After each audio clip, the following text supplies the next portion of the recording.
Somehow 2025 is already coming to an end, and while it felt like it flew by, I played a whole lot of modded Minecraft this year, and I decided to try something new and rank every single pack that I played to crown my personal favorite mod pack of the year. While this is my first time doing rankings like this, my plan is to release one of these videos on the last day of every year to both look back at all the fun packs played, but also start compiling a list of directly and quantitatively compared mod packs. To make my rankings as consistent as possible, I'm scoring each pack out of 100 points, split into 6 different categories. I'll of course give the same notice that this is my first time doing a ranking video, so I'm happy to take feedback going into next year's ranking on if there are different criteria I should be considering, or maybe even some different weightings that would make more sense. Let's start with the first category. I'm calling it gameplay and fun, that totals up to 25 points. This category is split into 3 different criteria, the first being probably the most important overall metric. How much fun did I have in each stream playing the pack, with a max score of 10 points. The second is related to the pack pacing, again with a max score of 10 points. This slightly ties into the fun, but is a little more specific to progression and how it was tailored. Super slow, grindy packs lose points here, but also packs that fly by and feel rushed or incomplete would also probably score pretty poorly. The last criteria is up to 5 points for the replay value. I think something that is pretty telling on your enjoyment of a pack is if you would play it again. And granted, there are some scenarios in which a pack is really good and you wouldn't want to play it again. I figure this is a good metric that speaks to a pack's quality. The second category is creativity and design, totaling up to 20 points. Again, split into 3 different criteria. Theme originality with a max score of 8 points, rewarding packs that are more unique and feel like they bring something new to the modded scene, and results in less points for packs that feel a little more copy-paste. The second criteria, also with a max score of 8 points, is mod integration, which aims to rate the mod makeup of a pack, rewarding a tailored mod list where the mods work together to provide a comprehensive player experience, ideally not feeling like a random list of mods that were just thrown together without thought. And last, the overall polish level of the pack with a max score of 4 points. This includes things like quest books that guide progression, custom items or mods dedicated for the pack, or even the general art style. The third category is the biggest, and that's the main content of the pack, taking a closer look at what the player actually does while playing. This time totaling up to 30 points, again split into 3 criteria. The first is up to 15 points for what I'm calling progressional pillars. To me, progression is an extremely important piece of mod pack design, and that doesn't mean that progression is a locked set path, but at the end of the day, I don't want to play a mod pack where I feel like there's nothing to do. So this criteria scores packs on the different chains of tasks or problems to solve, and more importantly, how they build on each other throughout the playthrough. The second criteria focuses more on the variety of that progression, and is scored up to 10 points. This time, not looking at how much stuff there is to do, but at what kinds of stuff there is to do. Basically, I don't want to rinse and repeat the same process a bunch of times to get to the end of the pack. I'm looking for different tasks that keep the player engaged throughout progression. And last is a more specific criteria for the quality of the end game, up to 5 points. In my opinion, you always need an end goal, something to work for, and if you put a bunch of work into something to achieve that end goal, it should feel rewarding. So this criteria rewards packs that make you feel rewarded and validated once achieving them. The fourth category switches gears a little bit and looks at the runtime performance and stability of the pack with a max score of 10 points. The first criteria is up to 5 points for FPS stability. I'm trying to play Minecraft, not PowerPoint, and modded Minecraft has a tendency to run extremely poorly if not well optimized. So I want to make sure I reward packs that strive to streamline that performance and offer consistent FPS both in terms of high numbers as well as consistency, aka not many hitches or freezes. The second is crash frequency out of 2 points, which honestly could be weighted higher because there is nothing more intrusive or annoying than a pack that crashes all the time. So this criteria is pretty objective. You get 2 points if no crashes, 1 point if less than 1 crash per 10 hours of gameplay, and 0 points if more than that. And the third is 3 points for bugs or other issues, including things like quests being broken or incorrect, items not working correctly, and especially penalizing packs that have progression blocking issues. I will note that a lot of the packs on this list I played in early access before they were publicly released, so I tried my best not to penalize packs too hard for issues found in alpha or beta testing. Playing modded Minecraft is fun, but playing it with friends is even better, so the fifth category is all about multiplayer with up to 10 points. This category has 2 criteria, each with 5 points. The first is how the pack performs on a server, both including the general TPS performance, how easy it is to set up and upkeep on a server, and if there are any major performance or crashing issues that aren't present on the client side that were covered in the previous category. The second criteria is how well the pack is geared towards multiplayer, including both packs that are geared towards collaboration to complete a shared objective, or even the ease of playing together even if that means you're on separate islands or in separate parts of the same world. And if you love playing Minecraft with friends but don't have a server to do that on, then definitely consider checking out Atlas, who I'm partnered with, and you can use code MCTC or the link in the description for 20% off all Minecraft or any other game servers. I've been using them to run my Twitch subscriber servers for a bunch of the packs on this list, and not only have they been super easy to set up and get running, but the hardware has been handling even the biggest and most complex mod packs with ease. The last category is a special one, and it's what I'm calling the completion bonus. To me, the most telling criteria of the quality of a pack is if you finish it. So here a pack can get 5 points if I feel like I completed it, or 0 if I didn't. And you may wonder why I'm not doing a sliding scale for a percentage completed or something like that. And the reason is because if I got 80% of the way through a pack and stopped, then there was most likely some reason that I didn't finish. Either because I ran into some issue, something that wasn't fun to do, or maybe even just the pacing wasn't right, either being too slow and I got bored, or too quick and I got overwhelmed. So I feel like any pack that I complete deserves this 5-point bonus as a reward. So that's my way of ranking. But honestly, one of the main reasons I'm making this video is to get your guys' feedback and opinions on the mod packs you've played in 2025, either including some packs that I played or even any of the countless other packs that I didn't play that came out this year or even previously. So I'm going to be starting a Viewer Awarded Modpack of the Year that'll be announced in my next year's ranking video. I'll keep the voting simple, just using the YouTube comments to crown a mod pack winner. So leave a comment with the name of your favorite mod pack that you played in 2025, and I would love if you included some rationale behind why it was your favorite. While it would be really cool if the viewer vote matched my own highest rated mod pack of the year, something tells me that there's going to be some new pack that comes out of nowhere and surprises me. Plus, I'm hoping to get a list of a bunch of new, highly enjoyed mod packs that I could try out throughout 2026. And of course, don't forget to subscribe to my channel so you don't miss out on next year's ranking video, as well as all kinds of other modded Minecraft videos coming soon. And we already obliterated my goal of 10,000 by the end of the year, so I guess I'll dream a little bit bigger for this upcoming year with a new target of 25,000. Alright, now that we have an established ranking rubric, let's get into the rankings. And I'll be going in chronological order, starting with the pack that I was literally playing the second 2025 started.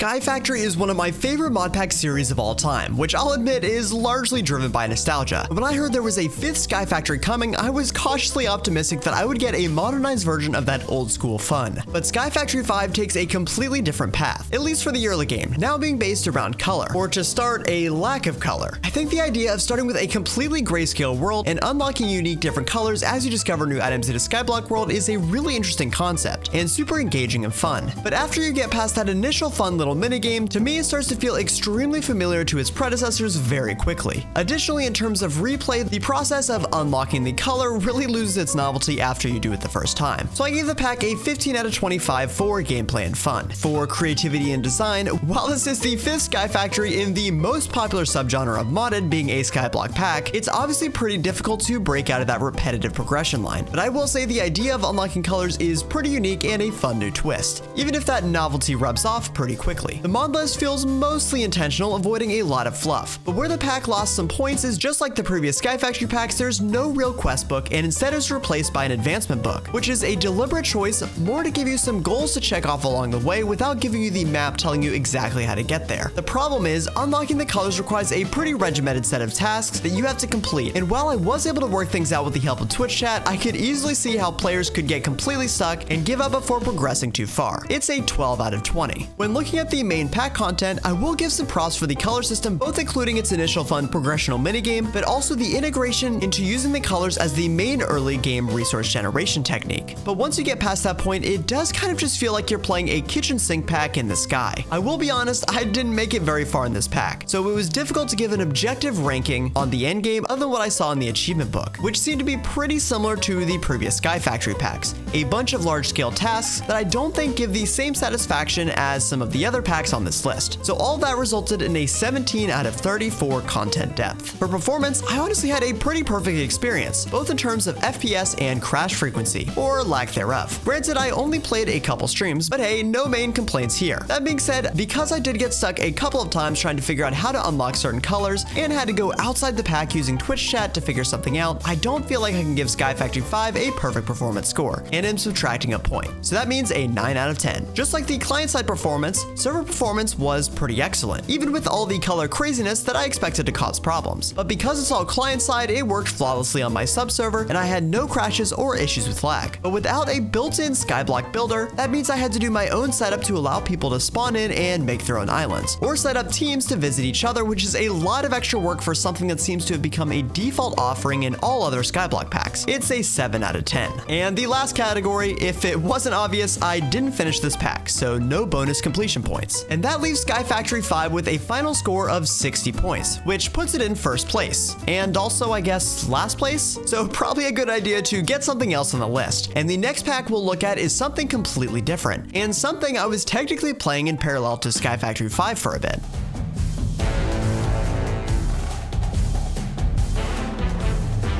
One of the most frequent requests I get is to play GregTech packs, and finally, after years of being asked, I caved to check out Monifactory, a modern remaster of Monifactory for 1.20. If you haven't played a GregTech pack before, just know they are definitely a different take on modded Minecraft, and honestly a little hard to compare to the other packs on this list, but I'll try my best. Starting with gameplay and fun, and while this pack and really most GregTech packs I'm not sure I'd necessarily say are fun, but they are extremely rewarding when you complete insane crafting trees or set up huge machine processing chains to automate some complex item, just to realize that the next tier is a million times more complex. For me, the pacing of this pack is just a little bit too slow, but I also will admit I think if I played more GregTech packs, it would be something that I could adjust to or know how to pace myself a little bit better. That being said, this is the first GregTech pack that I made it over 5 streams in, so that has to give it some points. One thing this pack does have is replay value, because you learn so much every time you play it, and I'm sure if I picked up this pack again, or probably any other GregTech pack, that experience would help me to do things much more efficiently and break down that barrier of feeling overwhelmed because you have so much to do. So for all those reasons, it also gets a middle of the road 15 out of 25. However, creativity and mod pack design is where I think this pack shines. While it is a GregTech pack which inherently has some similarities to other packs in this series, or just GregTech packs in general, I think the inclusion of lost cities helps give that abandoned tech feel, which also pushes you to explore a little bit more than maybe you normally would, because of the way you find resources from ore veins.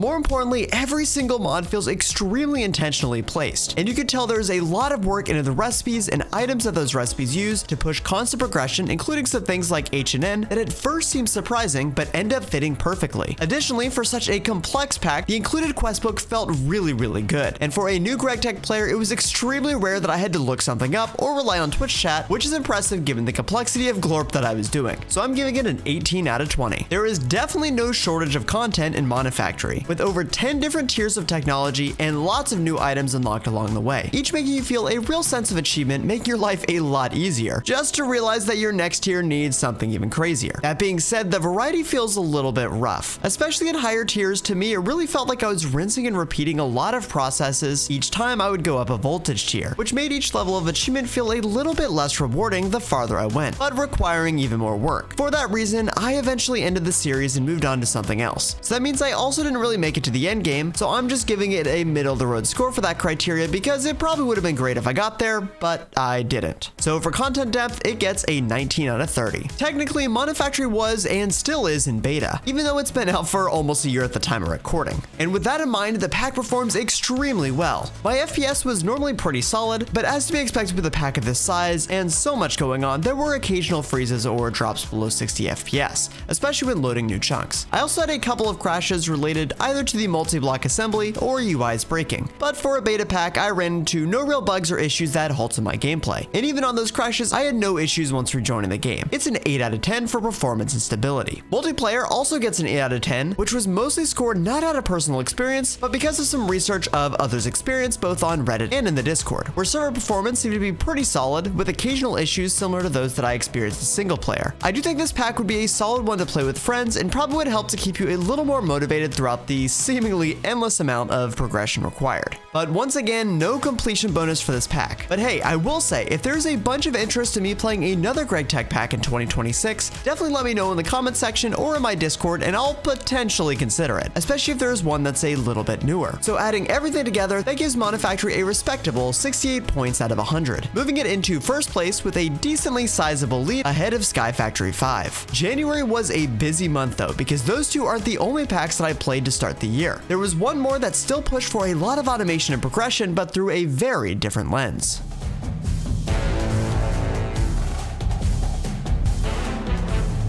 Create is one of those mods that is extremely cool and felt like it blew up in 2024 and 2025. But I've always been critical of packs just forcing it into spots that don't make sense. For that reason, I really wanted to try out a pack that was entirely built around Create, giving the mod its best chance to shine. And let me say, Create Chronicles Bosses and Beyond is an extremely fun pack. I really love the mashup of a ton of Create automation, balanced out with some exploration of a bunch of structures, and a ton of difficult and different boss fights. The problem is the pacing feels just a little bit too slow once again. Granted, I use this pack to do a lot of learning on the Create mod, so that definitely slowed me down even more. And man, I really wish Create Update 6 was out when I played this pack, because so many of my problems could have been solved with its inclusion. Not just for inventory management, but also item logistics. But regardless, I'm giving it a solid 20 out of 25 for gameplay and fun. Switching to creativity and design, I will say that Create-centric packs have definitely become an increasingly common genre, but I love the direction this pack took, and the mods included in this pack felt completely intentional. There were some mods that I originally saw that didn't make sense to me, like Iron Spells or R's, but the second I took on my first boss and got completely destroyed, I quickly understood why it was there. And the pack still found a way to weave those magic mods into the progression in the later game. Again, early game storage was really a problem, and that would have greatly been helped if Create Update 6 was out. But with the tools available, I think it was pretty much a perfect mod list. But even more impressive than the mod list was the polished level of this pack, with a really unique feel in terms of its included resource packs, as well as the best quest book both in design and content I've seen so far, which did a great job of guiding you through these seemingly endless Create processing chains while still leaving things open-ended enough for you to design your own solution and not just feel like you have to follow every step exactly as written. It's a 17 out of 20. If there's one thing this pack is not short on, it's content. It has a borderline overwhelming amount of things to do. You have an entire Create progression line working your way through different tiers of mechanisms, each requiring full automation of different materials and rewarding you with the ability to craft new items that would make large-scale automation easier. But the problem is the variety. To me, it started to feel very redundant very quickly, and while the exploration and boss fights helped break up the Create monotony a little bit, eventually the Create craziness became just a little bit too much for me. And again, I'll say it, it's really unfortunate there was no Create 6, because I genuinely think that this pack would have been competing for the #1 spot on my list this year if it was included. So I'm giving it a 23 out of 30 for content and depth. Up to this point, the pack has been scoring pretty well, but unfortunately performance is where things are going to start to take a turn for the worst. FPS with Create is always a problem, and this pack was not able to fix that. Even after disabling the flywheel backend rendering engine, I struggled at times to break 60 FPS once my factory started to grow. And worse, I had a ton of issues with crashing, averaging at least 1, almost 2 crashes per stream. From a design standpoint, I didn't really have any issues with the pack. I was never blocked or found issues in the quest book or recipe trees, but with the amount of crashes and FPS stuttering, I have to give it a 4 out of 10 for performance and stability. However, here's where things turn back around. This pack is perfect for multiplayer, and I really wish I had played it that way. It would be so fun to set up huge factories where each person is kind of working on their own part, or even connecting multiple bases together with large rail networks. And most of the issues I had in the pack were actually client-side and wouldn't have necessarily been as big of an issue on a server, or at least not any worse. It's a 9 out of 10 for multiplayer. And last, the completion bonus, which this pack unfortunately doesn't get any points for because I ended up stopping about 75% of the way through when the progression and inventory nightmare became just a little bit too much for me. So that means that Create Chronicles Bosses and Beyond storms into first place with a total score of 74 points. Now, throughout the beginning of the year, it felt like I played some really fun, unique, and slightly different packs, but now it's time to get a little more mainstream in the more popular packs, starting with what I'm assuming will be a contender for one of my top mod packs of the year.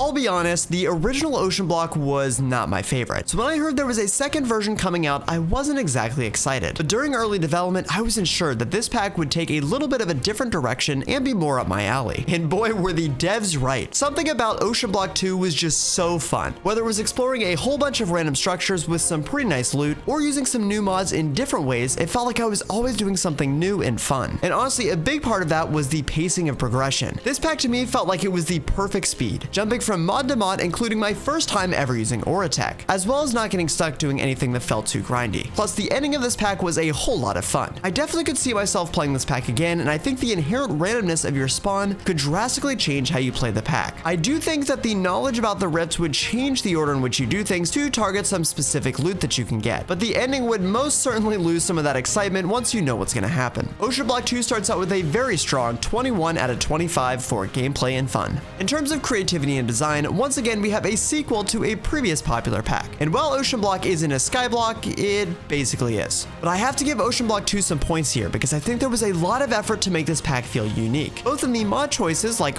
Tech for power and using the player augmentation chamber as part of progression, which I wish more packs did, to be honest, as well as the effort put into custom structures and most notably the Rift. I think mod integration was done extremely well, and I love the focus on Tech, which can sometimes feel useless when not balanced into a pack correctly, as well as replication, which we'll definitely start to see in more packs going forward in this list. On par for most FTB packs, the quest book for this pack was excellent, and has only gotten cleaner since I played the pack in early access, and the inclusion of custom mobs and structures really makes this pack feel tailored and unique. I'm giving it a 17 out of 20. I'm kind of split on how to rate the content of this pack though. As I mentioned earlier, I love the pacing, and I think the variety of jumping through a bunch of different mods feels really well done, because you work on something just long enough before you get tired of it, and then you can move on to something fresh. But I do think that this pack suffers from a common problem with most packs nowadays, in that at times it feels like a little bit of a checklist, as in you make an item just to complete a quest and then throw that item in a storage system and never touch it again. But I do really like the way the different depth upgrades are integrated, starting with pneumatic craft upgrades and then moving to the more higher tech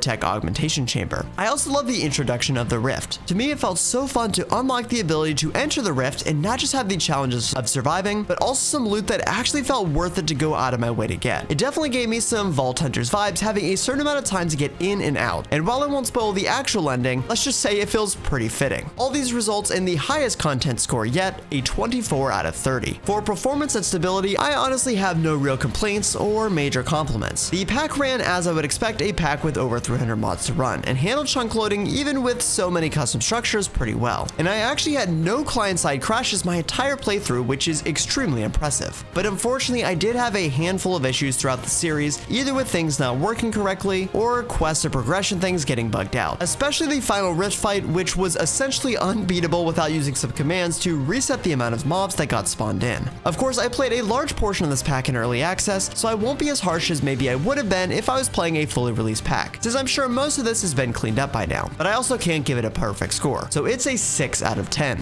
Once again, this pack honestly just feels like it's made for multiplayer, and that's exactly how I played it. Not just on my Twitch subscriber server, but I also played this pack in a duo with Alfred. Even throughout the end of the pack, the server performance was pretty well optimized. The only major issues were when the Rift was involved, which caused some performance problems just because of the insane amount of mobs. But the multiplayer gameplay experience got a perfect score for me, and I would 100% recommend playing this pack with a friend if you're considering trying it out. So that results in an overall multiplayer score of 9 out of 10. Also, for the first time this year, we have a pack that received the 5-point completion bonus. Not just completing the Rift and final boss, but also unlocking and entering the final portal, which you'll have to either watch my finale VOD or play the pack yourself to see what happened after that. While I expected OceanBlock 2 to score pretty well, I did not expect an 82-point total. Not just taking the top spot on the leaderboard so far, but doing so with a pretty sizable lead. We'll see if it can hold on to that top spot throughout the rest of the year. Another theme I've noticed is that every pack score has been slowly increasing throughout the year. Time to find out if that next pack will keep up the trend.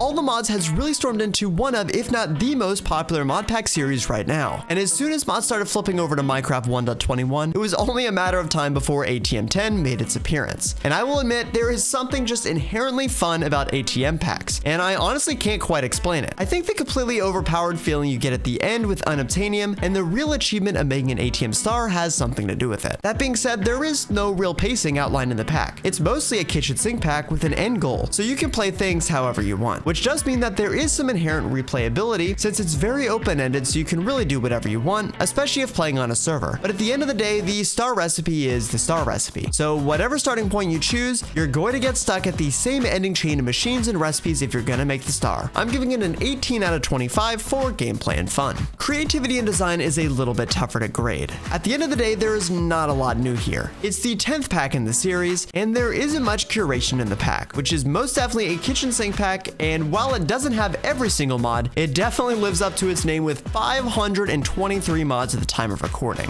Now that's not inherently a bad thing, and that really is the core point of the pack, but that does mean that many mods are redundant, and bouncing between them is certainly pretty difficult. That being said, for a kitchen sink pack, the quest book feels really good. It gives you just enough progressional push to get you moving in the right direction, and in the case that you need any help trying out one of the new mods, there are detailed dedicated quest lines to help you out. I'm giving ATM10 an 8 out of 20. When looking at content depth, other than just adding a bunch of mods, there are really just two core content pillars I can identify. The All the Modium in-game progression from All the Modium to Vibranium and then to Unobtainium, as well as the final goal of the ATM star. But of course, if there's one thing this pack does have, it's variety. And while you don't need to use every mod in this pack, because that would be crazy, you'll need a bunch of them if you're going to complete the star. As mentioned earlier, some mods are certainly utilized better than others. And in terms of the endgame quality, for such a simple end goal, there really is something so satisfying and enjoyable about creating the ATM star. There also is the additional goal to automate the star, which pushes you to think more on automation as opposed to achievement. I'm going with a 19 out of 30. For so many mods, I was actually pretty impressed with the FPS performance. I usually averaged around 150, very rarely jumping below that, and even more impressively, not a single crash throughout my entire playthrough. And really, I don't think there were any major bugs or issues that halted my playthrough. There were definitely some weird balancing things, like some bosses completely destroying you even with insanely high tier armor, and then others basically doing no damage, but I guess nothing too impactful. It's a 9 out of 10 for performance and stability. Along the same line, for such a massive pack, you can tell it has been optimized and almost feels like it's built not just to run on a server, but to be played with friends. There's so much to do and just so many mods. You can have 2 friends on the server and play for hundreds of hours, and you may not end up even using any of the same mods, which to me is pretty cool. Plus, there are tons of fun group activities to take on different bosses, explore and loot structures, and even work together to make the ATM star. I'm going with a 9 out of 10 for multiplayer. And go ahead and tag on another 5 points for the completion bonus for completing the ATM star in my main playthrough, leaving ATM10 with a final pack score of 69 points, slotting right in the middle of my rankings so far, just barely above Monifactory. I completed this pack right at the end of April, and that means that I've gone almost 4 months since playing a Skyblock pack. And if you know me, then you know that simply cannot stand. So let's change that.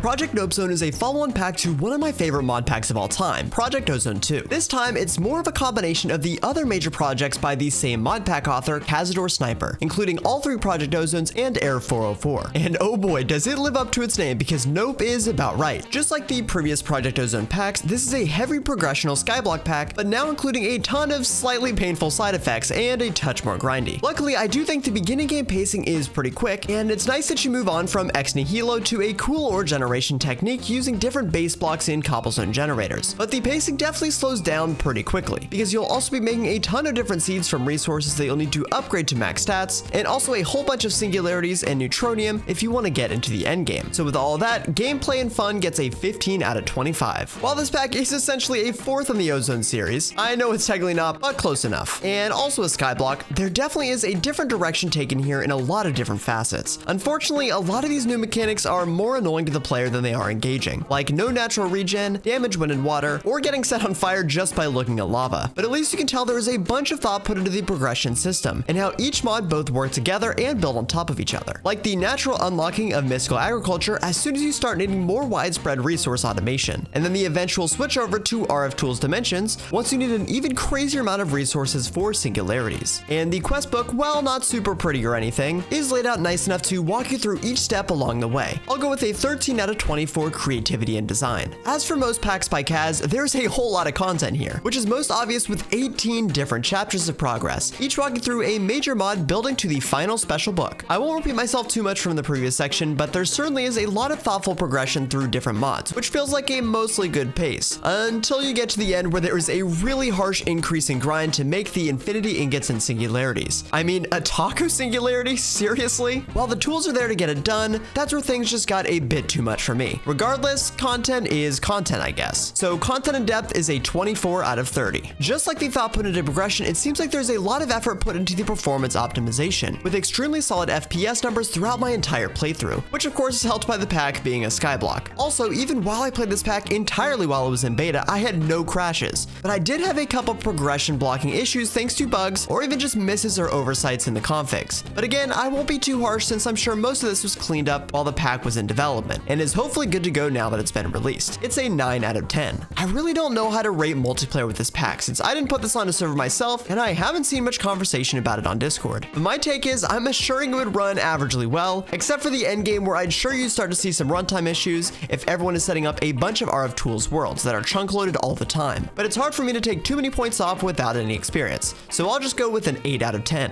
And while I got close, no 5-point completion bonus thanks to the insane amount and variety of singularities required for some of those endgame items. So that leaves Project Nope Zone with a total of 69 points, which actually puts it in a direct tie with ATM10, which is funny given how both packs could not be more different in terms of their overall vibe. Before jumping into my next pack, I did want to give a quick honorable mention to Create Chronicles The Adventure. I did technically play this pack this year, so I feel like I had to include it in the video, but I only played it for about 10 hours between 2 streams. So to me, I don't really feel like it'd be fair to give it a ranking. It seemed pretty fun in the small amount of time that I played it, but had a little bit too slow of a start for me. And also was unfortunate timing to start a series because I was given FTB Skies 2 early access just days after my first stream.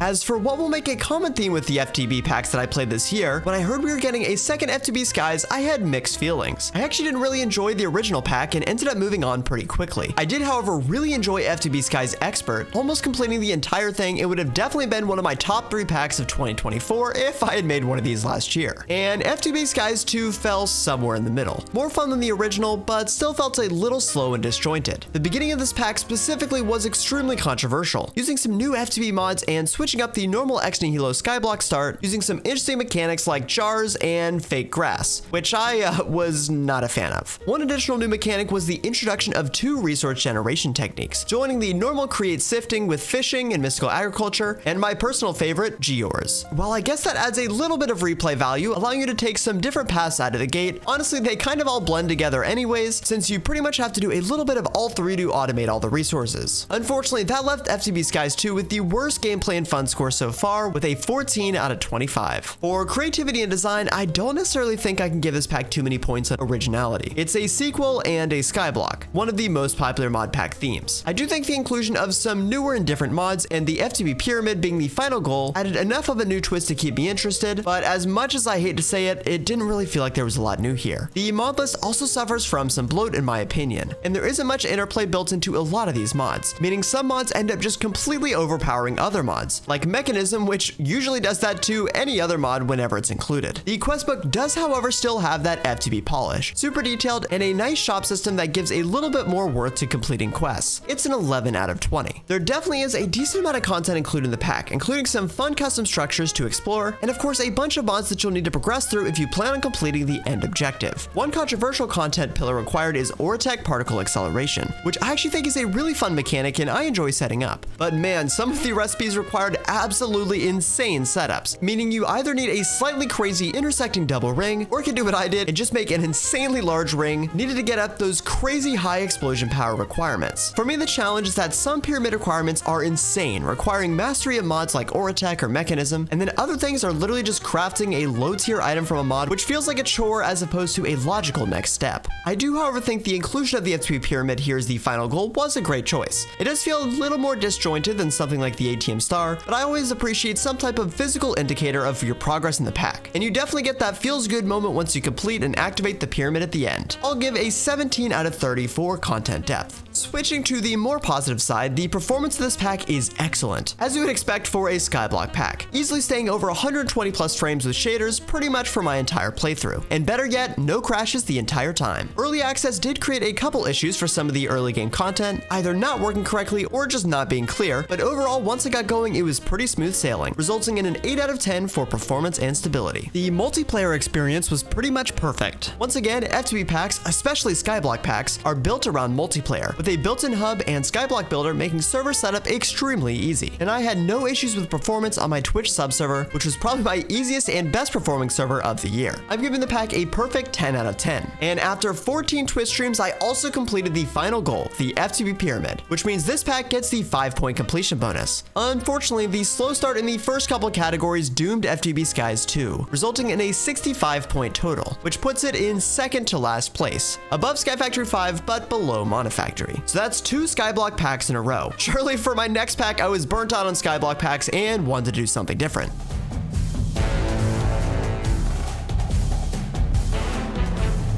Third time's the charm, I guess, because ATM10 to the Sky was just the pack I was looking for at this point in the year. Sticking with the theme of ATM packs, they just had that unexplainable feeling of fun while playing them. And for me, ATM10 TTS took even a bigger step forward than the base ATM10. I think a big reason for me is that the initial resource generation picks up so quickly with the Geors that are borderline a little bit broken. And I also found the star recipe much more engaging than the base ATM10. Of course, once you get to the end, you still get a little bit of a checklist, but overall, everything felt much better connected in the recipe. I also think the pack has a better replay value than the base pack, which I guess is best illustrated by the fact that I did 2 full playthroughs, one on my Twitch channel and one on this channel with my first ever 100 days style video, which hopefully you've seen by now, but if not, you should definitely go check it out. ATM10 TTS starts off extremely strong with the best gameplay and fun score yet, 23 out of 25. Unfortunately, I do have to take off some points for originality though. After all, it is a StoneBlock and part of the ATM to the Skies series, which while doesn't have as many versions as the base pack, still has been done quite a couple times. There are some new twists here like the inclusion of Geors, but not enough to make this feel like something completely new. There are also a whole lot of mods in this pack, and most of them don't end up getting tied together much, if at all, with the exception of using them for the ATM star. The quest book is relatively strong, but not quite as good as the main pack for me. This may have been partially influenced by my playthrough, which started during early access when the quest book wasn't done yet, but even the finished version, while complete, doesn't feel quite as tailored as the other packs in this list. It's a 10 out of 20 for creativity and design. Just like the base ATM10, variety is where this pack shines. It's extremely rare where you work with a single mod to the point that you get tired of it. There's of course a lot of mod overlap, which I'm not really a fan of, but at least that means if there's a mod you don't really want to do, you usually have a way around it, with the exception of Mechanism Antimatter. Like mentioned earlier, the star recipe is extremely strong in this pack, and better yet, this is the first ATM pack that I not just beat, but fully automated the ATM star as well. And the added beads for Antimatter and Chaos Shards were pretty much single-handedly responsible, saving me from waiting 8 million years for some SPS zappage, or worse, doing a whole bunch of Chaos Dragon fights. I'll reward the pack once again with a new record high score for content depth, a 27 out of 30. For a pack with 500 plus mods, the performance is extremely impressive. I easily got over 120 frames even with shaders throughout my entire playthrough, which is nice since my base got a little glorpy at the end. I did have a couple of crashes, but usually they were just GUI based and just needed a quick reload. But even with early access, I had some extremely clean runs, avoiding any game-breaking bugs or blockers along the way, resulting in a 9 out of 10 for performance and stability. ATM packs are definitely made with multiplayer at the forefront, and this pack is no different. And it was a close compare to FTB Skies 2 in being the easiest and best performing pack I ran on my Twitch sub-server all year. I'm sure that's partially thanks to Aklas, who isn't just partnered with me, but with the ATM team as well. It also definitely seems to have the highest average player count, with maybe the exception of one pack coming later. It's another perfect multiplayer score. Add another 5-point completion bonus for not just making the ATM star, but fully automating it in my Twitch playthrough as well, adding to what is already an extremely impressive score, leaving ATM10 to the Sky with a final score of 84, shooting it into first place just above OceanBlock 2. Okay, with 3 StoneBlock packs in a row and the third taking the crown as the highest rated pack so far, surely I don't play another StoneBlock pack.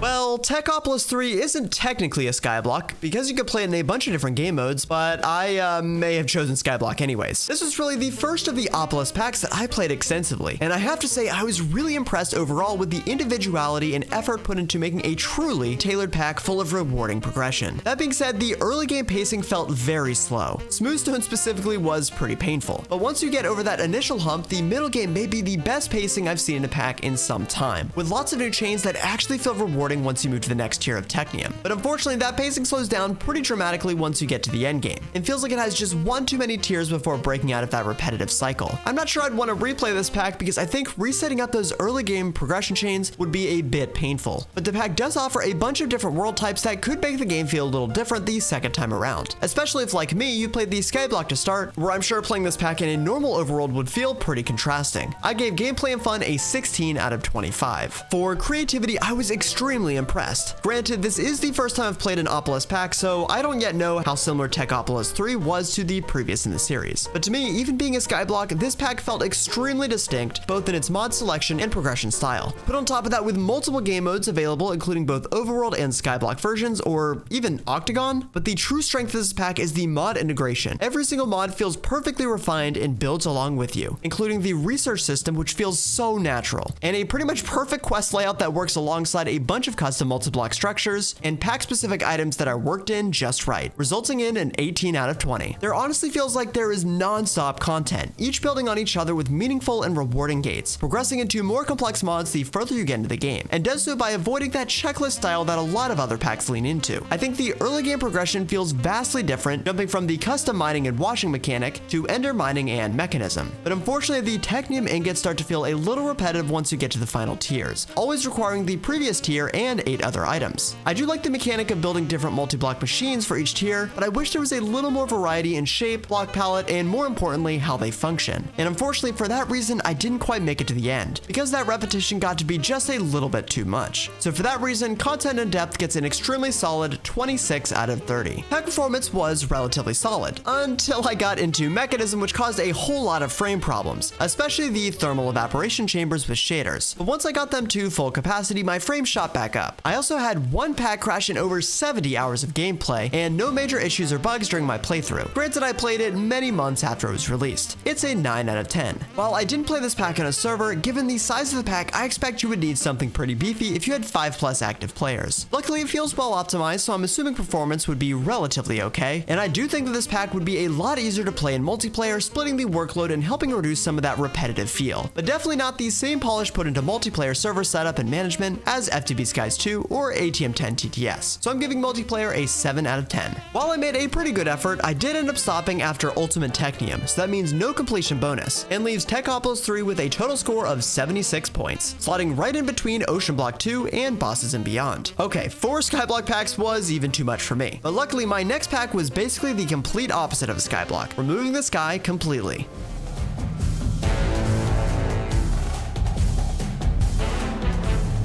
StoneBlock 4 was probably one of the most anticipated packs of 2025, and again was another that I was originally struggling to get myself excited for given the previous direction of the series, especially StoneBlock 3, which I was not a fan of. But again, the dev team gave me some juicy intel that had me extremely excited for some new mechanics that would be tested out. At its core, StoneBlock 4 has some pretty standard StoneBlock progression, but its new piece is that it's now broken up by all kinds of different vaults that range from puzzles to boss fights, even including some nice QOL features like the Ender Shards to minimize the time spent tunneling through the endless stone. The only thing holding it back from being a 10 for fun is that as you get closer to the end, the vaults seem to lose a little bit of steam and start feeling more like a chore than a fun field trip. But I also think StoneBlock 4 by far has the best pacing of the StoneBlock series, and avoids the painfully grindy start that Skyblock style packs normally have. But I think things like power scaling, especially in the middle game, feels pretty steep, and then the end game feels like it wraps up pretty quickly without a major satisfying completion moment. While StoneBlock 4 is extremely fun, I think replayability is tough. The good part is that because the wide variety of major quest rewards and inherent randomness of the FTB events or chest loot, the gameplay progression can look drastically different between playthroughs, depending on which items you get, which you'll especially see if you watch both my Twitch playthrough and my YouTube playthrough of the pack. But the downside is the vaults. To me, the vaults were most enjoyable the first time, and while in my YouTube playthrough I did have some extra fun by cheesing some of the vaults, especially the maze one, I again felt like they ended up being a little bit more of a chore the second time around as opposed to the novelty of the first time. So I'm giving gameplay and fun a 21 out of 25. Ranking StoneBlock 4 on its originality is difficult, because on one hand I think it puts forward a lot of new ideas and mechanics, like unearthing replacing ex nihilo resources, the world engine, the echoes, and even the vaults. But this is StoneBlock 4, the fourth in a series, that essentially is a slightly different take on the most popular mod pack archetype in Skyblock packs. But the fourth variant definitely integrates all the mods in its list the best. I think the world engine is a great way to tie everything together, especially using world upgrades to feel like you're unlocking parts, or sometimes even entire mods, which in my opinion gives you a reason to try out mods or items as you unlock them. In some cases resulting in upgrades to your infrastructure that you may normally just not do and live with. But like most packs nowadays, some mods do still feel forced in, like Create, which I just don't think fits in well with the rest of this mod list. But that FTB level of polish is definitely still there, with a beautiful spawn and some cool friends called the Echoes, that don't just include some lore, but even some voice acting. There is of course an excellent quest book that lays out the progression and made mods in this pack extremely well, and extremely clean rewards for money that you can use in the shop for all kinds of different and actually useful items, resulting in 16 points for creativity and design. There's also a ton of content squeezed into StoneBlock 4 broken into 5 different tiers, each with 3 different paths that translate to a world engine upgrade. And while technically each upgrade is optional, really if you want to complete that final goal, you'll probably need most if not all the upgrades to make the required items. The variety of these content pillars are excellent, since each one is geared towards a specific mod, and even the way those mods are laid out are split between an early component of a mod, like making a resistive heater from Mechanism, or a later game element like making some antimatter, or something completely different like doing one of the vaults. But as mentioned earlier, the endgame to me felt a little bit anticlimactic. While it was nice to complete the world engine, I was expecting some type of event or something to trigger and give that satisfying completion moment that I just didn't get. Content depth gets a 27 out of 30. Obviously being a StoneBlock, FPS should be higher than an overworld pack, and it is. But there are some FPS dips or hitches when loading in those large structures, and even in some of the vaults with lots of moving pieces. I also had a relatively crash-free experience, making it almost 90% of the way through this pack before my first one. But once I had one, it opened the floodgates due to a couple different bugs. But other than that, the pack was pretty solid, even considering I played a lot of this pack pre-release with early access. Similar to crashes, I think there were a few major bugs that I ran into throughout my playthrough. There were a couple of hiccups here or there, especially with the vaults and echoes that can sometimes get out of phase. But again, given a lot of these were in early access or right after the pack came out, I expect most if not all of them have been fixed at this point. It's an 8 out of 10. Multiplayer is an interesting one, because while this pack again feels like it's built for multiplayer with all the standard FTB built-in mechanics, I actually am not sure if that's the best way to play the pack. A lot of the content feels pretty streamlined, and it would be pretty difficult to kind of split things up and work in parallel. Additionally, some vaults like the Create Vault could be kind of fun with multiple people, but a lot of them I think just wouldn't work, like the Maze Vault. That being said, I did run a StoneBlock 4 sub-server, and it was a pretty easy, stress-free experience, with a lot of interest from players in my community. So I'm giving multiplayer an 8 out of 10. And the completion bonus is back, adding another 5 points for not just fully upgrading the world engine, but also making the final creative item of tier 6 the Creative World Shaper. And those 5 points give StoneBlock 4 a whopping 85 points. That pushes the pack to the top of the leaderboard, overtaking ATM10 TTS by just a single point. But there is still one pack remaining, so we'll see if StoneBlock 4 can hold on to that crown through the end of the year.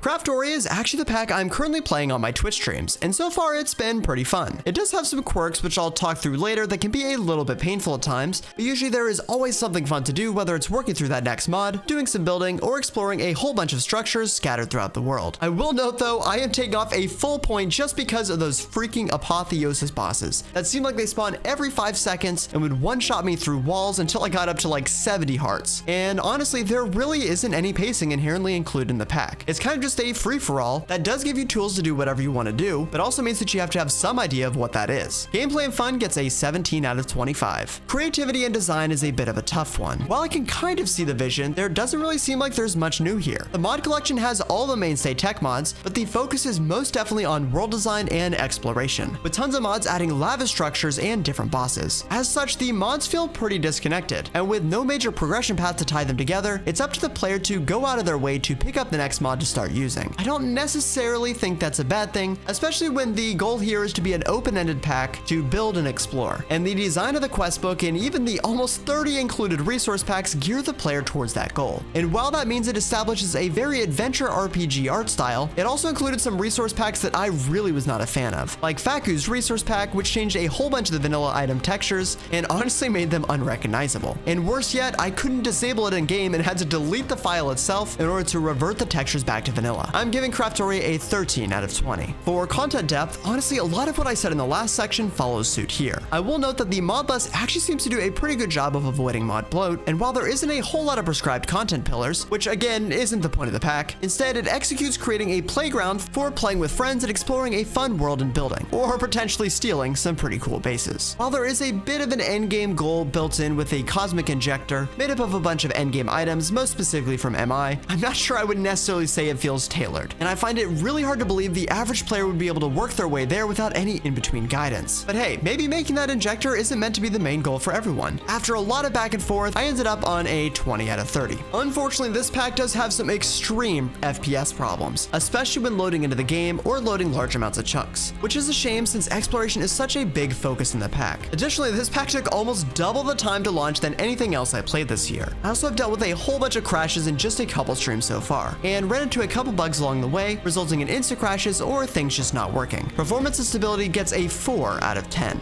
But this pack is definitely one that is made for multiplayer, and unfortunately I think I would have had a much better experience if I played it on one, resulting in a slightly higher score. But while I haven't played this pack on a server, I do know a couple other content creators who have, and while the pack experience on multiplayer was excellent, the performance suffered some of the same issues I encountered in single player. It's a 7 out of 10. So remember when I said the completion bonus was pretty straightforward? Well, Craftoria gets an exception because my series is ongoing. So I can't give it a 5 because I haven't beaten it, but I also haven't quit. So 2.5 points it is. And that also means that Craftoria gets a very unique score with a half point in it. Unfortunately though, that score is a 63.5, which puts it in second to last, just below FTB Skies 2. And that brings us to the present day and means the list is completed. I'll be honest, when I was going through and ranking everything from this year, I was shocked to see SkyFactory 5 at the bottom. But when looking at the scoring, I think everything felt pretty fair and adequately modeled the unfortunate feeling of disappointment I had while playing given how excited I was for the pack. That being said, I do think this year was an extremely strong year for modded Minecraft, and I know for a fact there were a couple packs I played in 2024 and definitely in 2023 that would have scored much less than 60 points. So I guess let's just frame it as SkyFactory 5 came in 11th place for 2025. I'm not surprised to see an FTB and ATM pack at the top in number 1 and number 2. And honestly, all the top 3 could be pretty interchangeable for me. But that being said, while I tried to make these rankings as objective and data driven as possible, of course at the end of the day they are my personal rankings, and I'm sure most people would have put at least one pack in a different spot on the list than I put it. So feel free to leave your ranking list in the comments, and a reminder to leave a vote for your personal favorite pack of 2025 so I can count them up and announce a viewer voted mod pack of the year. And of course, make sure to subscribe to my channel, not just so you don't miss out on my ranking video for 2026, but also because I have a bunch of exciting modded Minecraft videos coming soon, including some more mod labs as well as more 100 days videos featuring some new mod packs currently in development. And while I can't spoil anything, let's just say I already know 2 of the packs coming soon that I am extremely excited for, and expect both will be strong contenders to top my list next year. And with that, it's time to wrap up 2025. So happy New Year's, and I'll see you all in 2026.